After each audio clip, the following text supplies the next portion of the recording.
Las crisis en el gobierno se dan todos los días. ¿Qué es lo primero que tiene que hacer un gobernante para atender una crisis? Bueno, primero hay dos tipos de crisis, las crisis paulatinas y las crisis espontáneas. En la crisis paulatina se va desarrollando poco a poco la crisis. Ahí, ¿qué es lo más importante? Matrices de riesgo. Lo más sano en el gobierno es establecer medición de matrices de riesgo trimestrales para poder saber cómo se van a comportar los riesgos, qué situaciones amenazan la reputación de la administración, del líder de la administración o del sitio donde está desarrollándose la gestión pública. Si es una crisis espontánea, un atentado, un tema grave que sucede de un momento a otro, deben hacerse dos preguntas. La primera, ¿qué es lo peor que puede pasar en ese momento? Y la segunda, ¿qué es lo mejor que puede pasar? Y sobre eso se definen dos estrategias. La primera, hay que evitar que la peor situación tome curso y hay que procurar que las mejores condiciones tomen curso.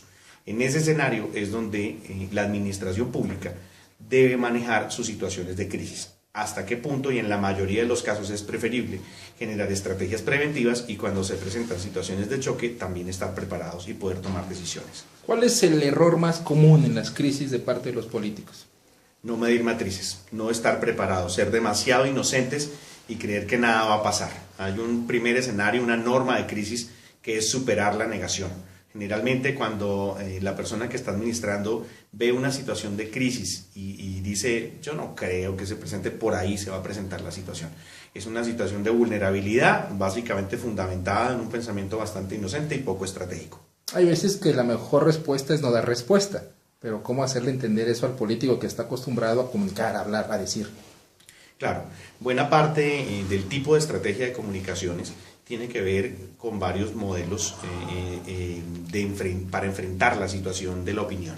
Una de ellas es efectivamente no dar opiniones y resolver desde actos, desde acciones, lo que se conoce como acciones concretas o tácticas concretas, que es a través de acciones resolver la situación de crisis. Y hay otra en donde efectivamente se van a presentar tácticas argumentales. Ahora, la táctica argumental es secundaria frente a la táctica operacional. Es decir, es preferible resolver y ahí sí ponerse a hablar y no simplemente permanentemente estar hablando porque fácilmente se desprestigia el vocero. ¿Tu opinión del seminario? Absolutamente fantástico. Me pareció muy buena la presentación sobre modernización y tecnología que hizo la persona de comunicaciones de uno de sus estados. Me encantó la presentación de Adrián Amado sobre el manejo de imagen de Cristina Kirchner. Muy evidentes los errores, excelentemente analizados los errores en la estrategia de comunicaciones de la presidenta de Argentina.